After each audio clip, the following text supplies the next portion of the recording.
Hello and welcome again to the Writer Review. This is Eric Carrot Writer, and this week we're going to be taking a look back at the 2001 romantic comedy titled Serendipity.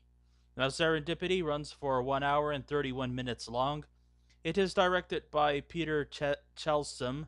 It is produced by Peter Abrams, Simon Fields, and Robert L. Levy.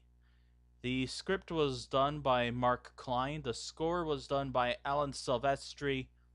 The cinematography was done by John DeBorman. And the editing was done by Chris Greenbury. And the stars of the movie are John Cusack, Kate Beckinsale.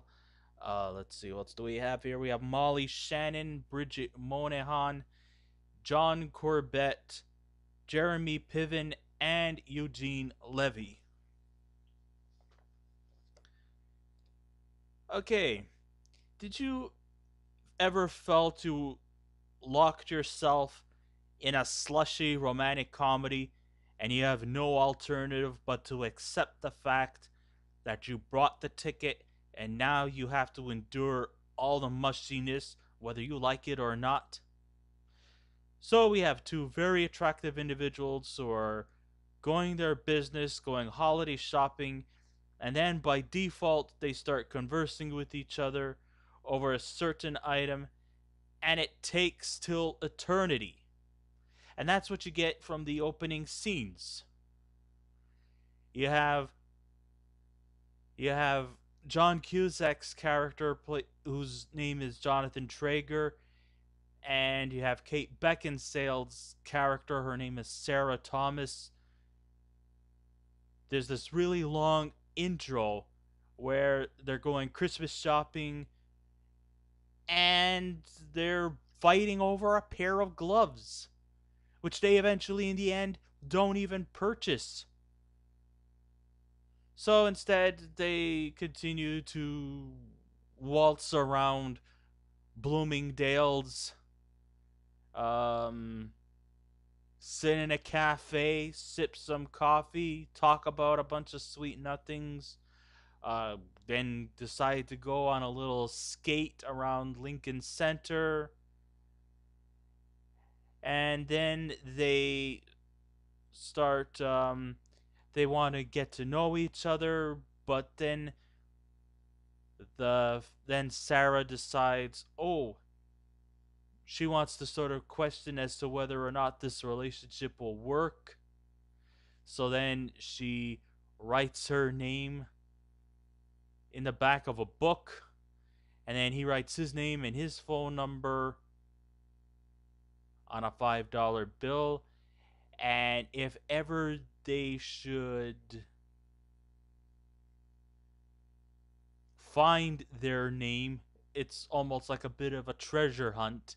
If they could find their respective names on wherever they wrote their names and numbers, then by virtue of fate, which is the key word in this movie, then they were meant to be with each other. And this is kind of like what you get from this movie. It is a bit overlong. It is, even though the movie is an hour and 31 minutes long, sometimes I sat through this movie and I just asked myself, wow, this is the longest 90-minute movie I have ever witnessed in my life. I mean, sometimes I could sit through a 90-minute movie and it just breezes by. This movie is very slow paced, very. It takes a lot of baby steps, and yet this movie could have easily been edited to maybe 75 minutes or 85 minutes long at the most. Or maybe even just an hour and 15 minutes. That's kind of like the impression I got from watching this movie. It's a 90-minute movie, but it feels like a 3-hour movie. This truly is what the film Serendipity is all about. Just a standardized, done to death structured man meets woman romantic comedy. I can imagine screenwriter Mark Klein scratching his head trying to add an original twist to the overblown genre, but can't, and he does all he can to guarantee that we can still enjoy the film no matter what the outcome is. The movie is directed by Peter Chelsom, who has directed such great films like Funny Bones and Hear My Song, and a career high for him was Warren Beatty's Town and Country, which is an awesome movie. And the leading performers are John Cusack and Kate Beckinsale as, two urban dwellers who meet by default and fall in love. The only problem, they're both seeing other people.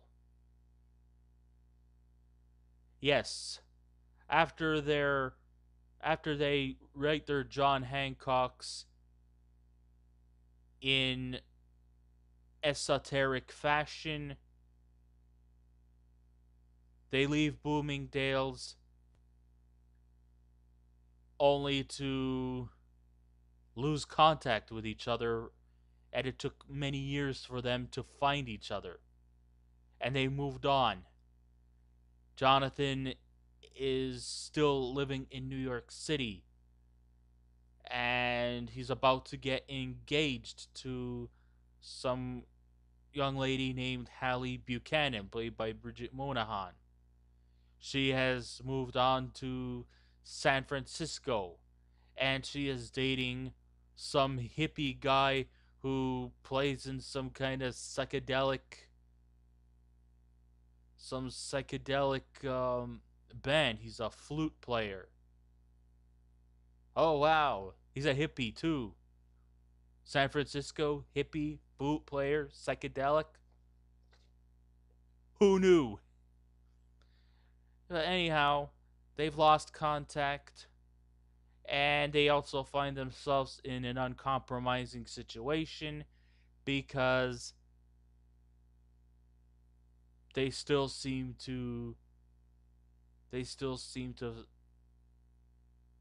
they just don't seem to be somewhat interested in the relationships that they're currently in. He's still smitten over Sarah, and Sarah also feels the same way for Jonathan. And they don't really know how to find a way to break up the relationships that they're currently in. So then she eventually leaves San Francisco and heads back to New York City to find Jonathan. Jonathan wants to go through records as to where he could find as much any clues possible as to where Sarah is. Even like going back to the Bloomingdale's department store and ask him to keep sort of like a track of the time they purchased a pair of gloves. I mean, they're gonna go through all kinds of research, all kinds of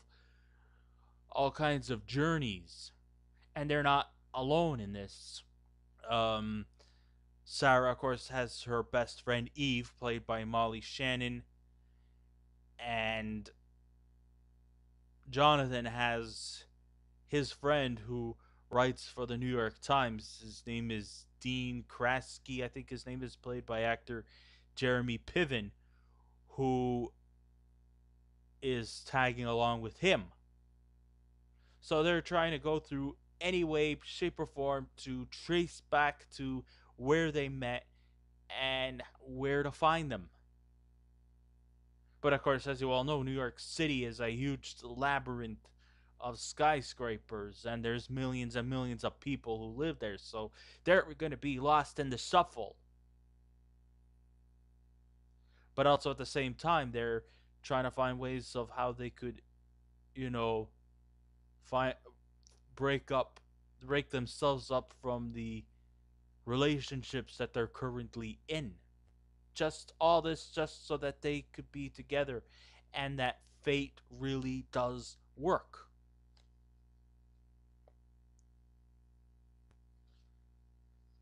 I mean, sure, okay, it looks polished when written, even though the casting of John Cusack, who could always provide a competent performance, especially in romantic comedies, with his general likeness and warm personality of the roles that he's played throughout his career.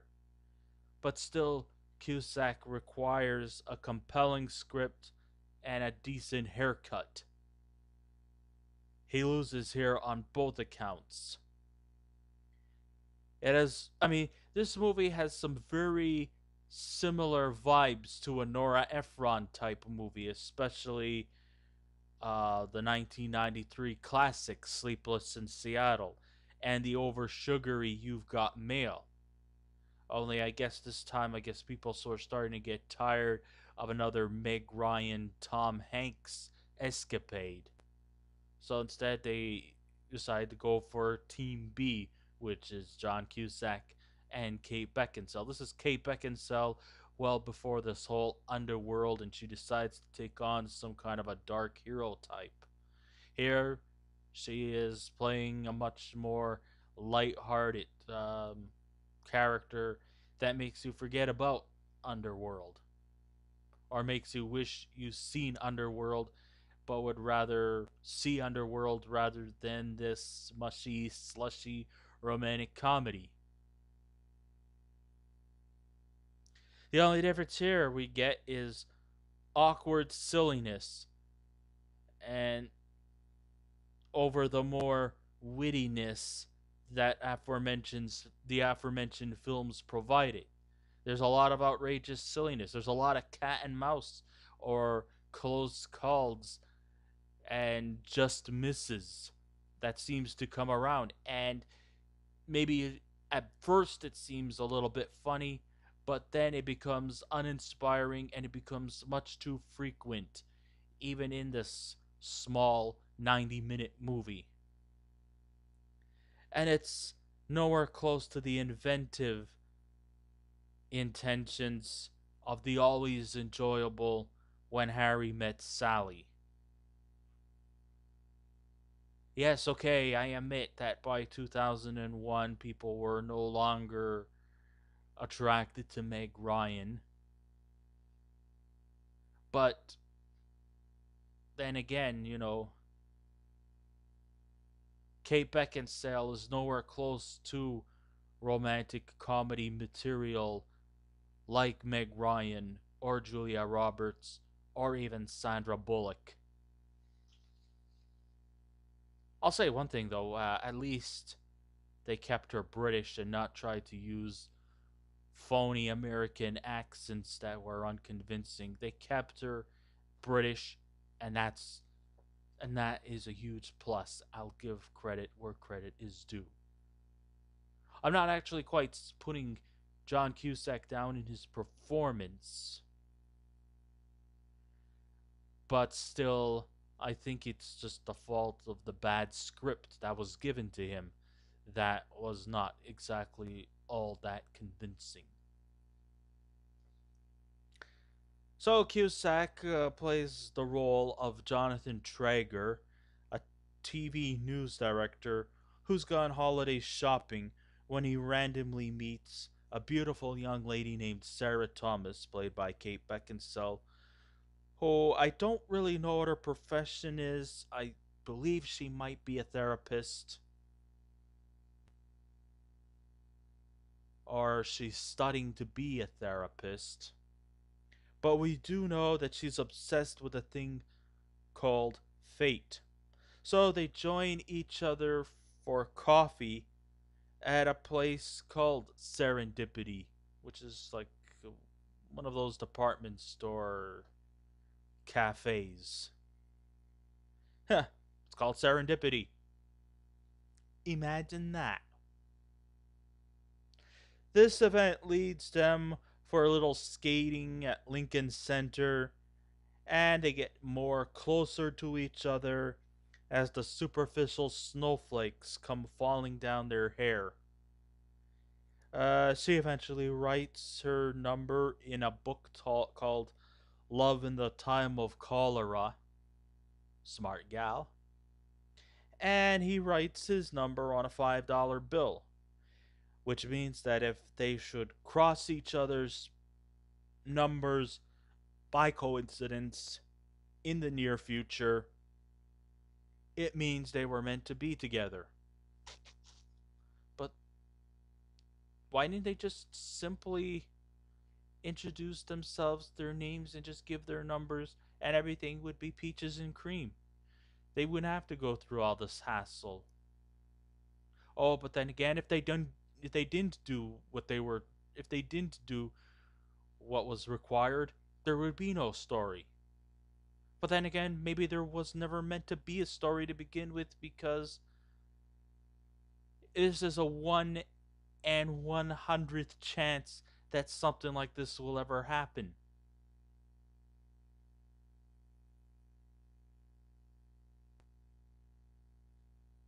And so, for a 90-minute film, it feels like an eternity when these two ever meet each other again. Even though the premise of the film, of two strangers whose acquaintances rapidly evolves into friendship, which leads to love, is very unheard of. But what really irks me the most about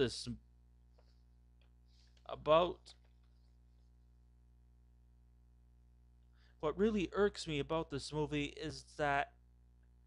is what about the people they're both seeing.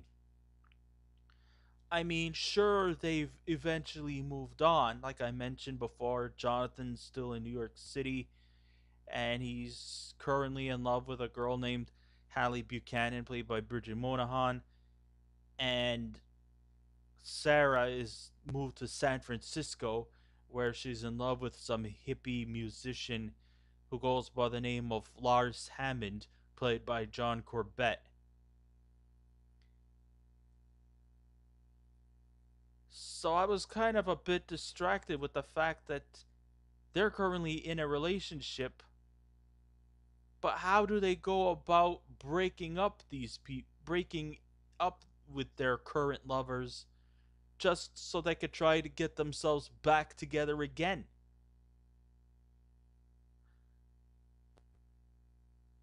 And what about the situations involving Haley and Lars?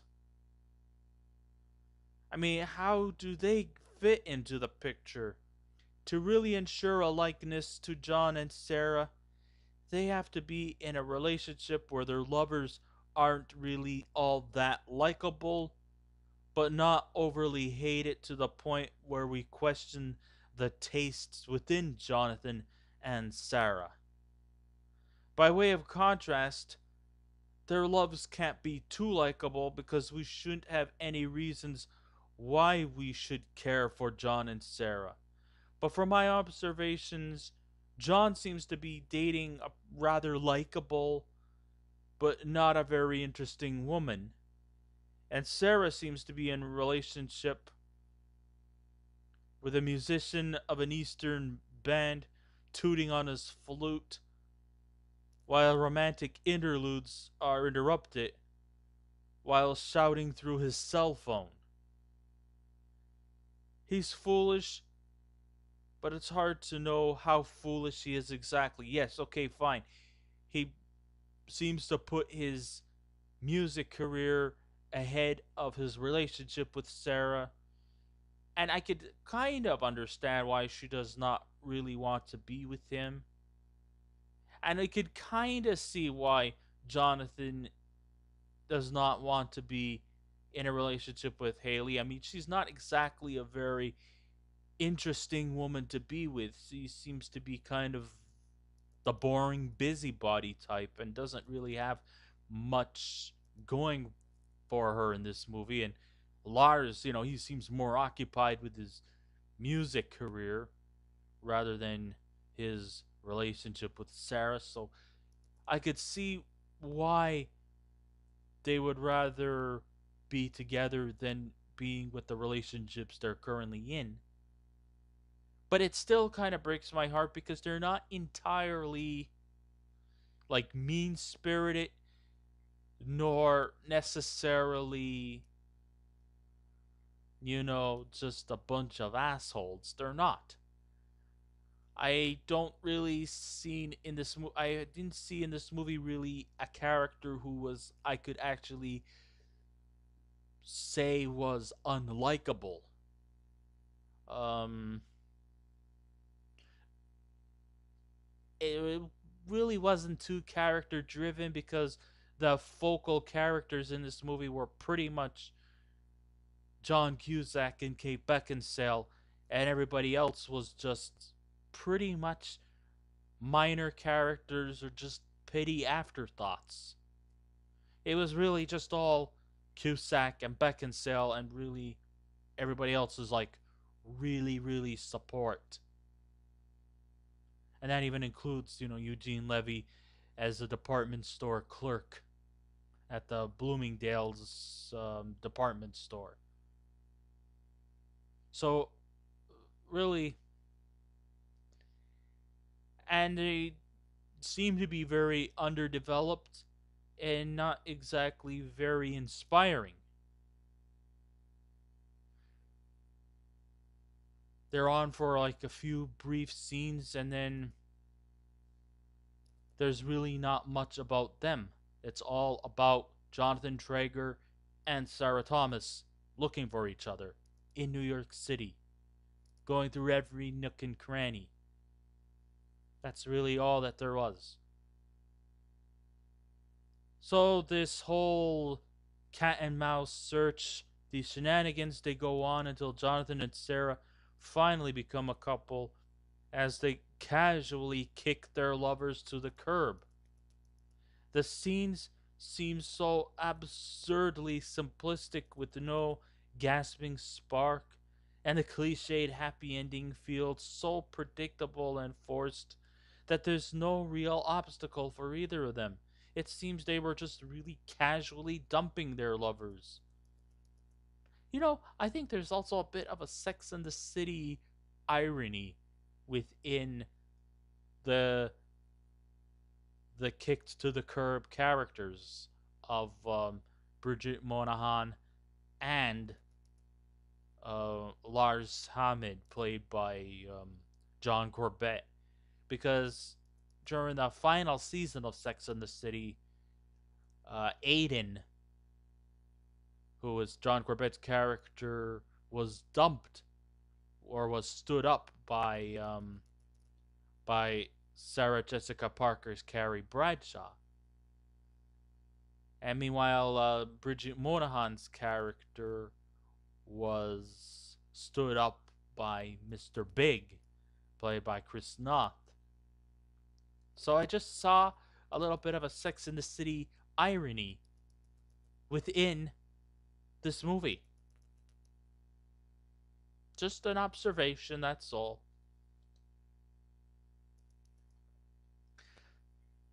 So Serendipity reminds me a lot like Ulu Grossbard's more superior and vastly underrated Brief Encounter remake, which stars Meryl Streep and Robert De Niro, which has a similar theme about two people meeting by chance while Christmas shopping, with the exception being that movie has more of a real story behind it and a more mature approach that the stars must face.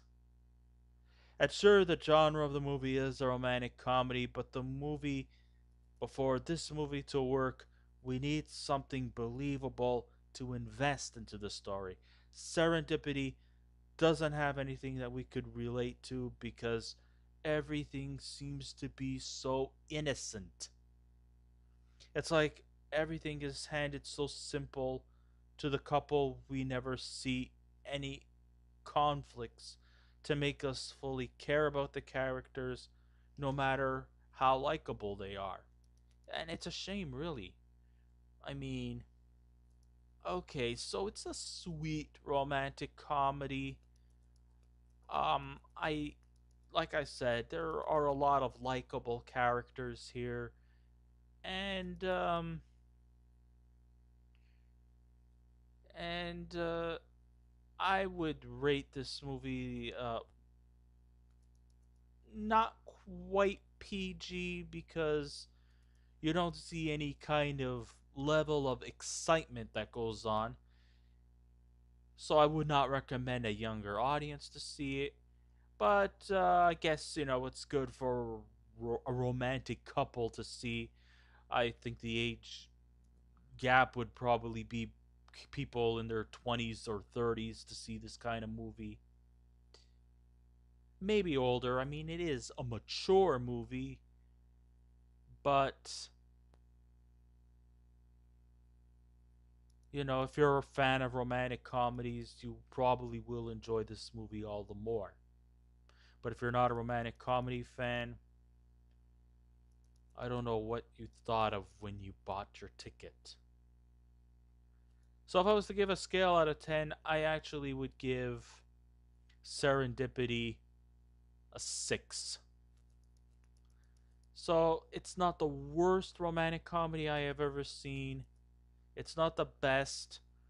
The characters are just too sugary. The romantic comedy elements just seem to be unoriginal. The supporting cast is pretty background and without really that much emphasis. It's not very inspiring, but I guess maybe to some extent it will warm your heart. And if you kind of like that kind of stuff, well, then, the more power to you. I mean, it just probably maybe a better script, and maybe things would have been a whole lot better. So I guess this ends my writer review. I'd like to thank you all for listening in. If you wish to subscribe to my channel, please feel free to do so. If you wish to leave a comment, go right ahead. Just remember, be kind, be courteous, and please refrain from any rude comments. And I will be back again with another movie review. So until next time, this is Eric Carrot Writer saying, keep watching those movies, and I'll see you around. Goodbye.